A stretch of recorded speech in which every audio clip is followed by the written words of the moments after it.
Hi friends. அழகே அழகு சீரியல்ல பார்த்தீங்கன்னா, மதி பார்த்தீங்கன்னா போலீஸ் ஸ்டேஷன் போயிருக்காங்க. அங்க மதிய பார்த்துட்டு பார்த்தீங்கன்னா, "வாங்க மேடம்" அப்படின்னு சொல்லிட்டு பார்த்தீங்கன்னா சொல்றாங்க. அப்போ பார்த்தீங்கன்னா, அங்க இருக்கிறவங்க சொல்றாங்க, "இது சுரேஷோட ஒரு ஒய்ஃப்" அப்படின்னு சொல்லிட்டு. உள்ள பார்த்தீங்கன்னா, சார் கிட்ட போயிட்டு, சார் உங்களோட ஒய்ஃப் வந்திருக்காங்க" அப்படின்னு சொல்லிட்டு சுரேஷ் கிட்ட சொல்றாங்க. அப்போ பார்த்தீங்கன்னா, சரி சுரேஷ் எட்டி பார்த்துட்டு, "சரி உள்ள வர சொல்லுங்க" அப்படின்னு சொல்லிட்டு சொல்றாங்க. மதியம் பார்த்தீங்கன்னா, உள்ள வராங்க. அப்போ பார்த்தீங்கன்னா, சுரேஷ் பார்த்தீங்கன்னா, ஒரு கேஸ் விஷயமா பேசின்னு இருக்காங்க. ஏன் சார், இது 2வது டைம் சார் என்னோட புருஷன் மேல நான் கம்ப்ளைண்ட் குடுக்குறது.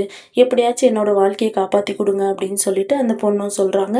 அப்ப அந்த பொண்ணோட அப்பாவும் பார்த்தீங்கன்னா, சார் எப்படியாச்சும் என்னோட பொண்ணோட வாழ்க்கைய காப்பாத்தி குடுங்க அப்படின்னு சொல்றாங்க. சரிங்க சார் நாங்க பார்த்துக்கிறோம். நீங்க கிளம்புங்க. நாங்க கூப்பிடும்போது வாங்க. நாங்க விசாரிக்கிறோம் அப்படின்னு சொல்லிட்டு அவங்கள அனுப்பிச்சு வச்சுடுறாங்க. இங்க மதியம் பார்த்தீங்கன்னா, கான்ஸ்டபிள் கேட்குறாங்க, மேடம் எதுக்கு மேடம் வந்திருக்கீங்க அப்படின்னு சொல்லிட்டு, இல்ல ஒரு கம்ப்ளைண்ட் குடுக்கணும் அப்படின்றாங்க. அப்ப சுரேஷும் கேட்குறாங்க, என்னது கம்ப்ளைண்ட்டா அப்படின்றாங்க. ஆமா யார் மேல? என்னோட புருஷன் மேல. என்ன கம்ப்ளைண்ட் அப்படின்னு சொல்லி கேட்குறாங்க. இல்ல வீட்ல ஒரு சின்ன பிரச்சனை. வீட்ட விட்டு வெளிய போன்னு சொல்றாங்க.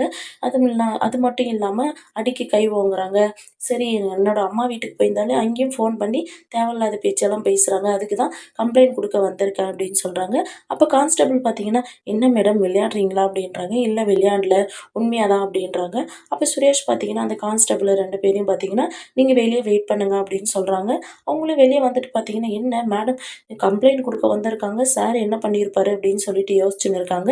இங்க உள்ள பார்த்தீங்கன்னா, மதிக்கிட்ட சுரேஷ் பார்த்தீங்கன்னா கத்தின்னு இருக்காங்க. என்ன அங்க வீட்டாண்ட என்ன தெருவுல அசிங்கப்படுத்துனது பத்தாம, இங்க போலீஸ் ஸ்டேஷன் வந்து அசிங்கப்படுத்த வந்திருக்கியா நீ? அப்படின்னு சொல்லிட்டு கேட்டுன்னு இருக்காங்க. மதி பார்த்தீங்கன்னா, நீங்க நியாயமா நடந்தீங்கன்னா, நான் ஏன் கம்ப்ளைண்ட் குடுக்க போலீஸ் ஸ்டேஷன் வரையும் வரப்போறேன் அப்படின்னு சொல்லிட்டு சுரேஷ் கிட்ட மதியும் பார்த்தீங்கன்னா எதிர்த்து பேசின்னு இருக்காங்க. இந்த சீரியல் எப்படி இருந்தா நல்லாயிருக்கும்னு சொல்லி கமெண்ட் பண்ணுங்க. இந்த வீடியோ பிடிச்சிருந்தா லைக் பண்ணுங்க, ஷேர் பண்ணுங்க, சப்ஸ்கிரைப் பண்ணுங்க. Thank you.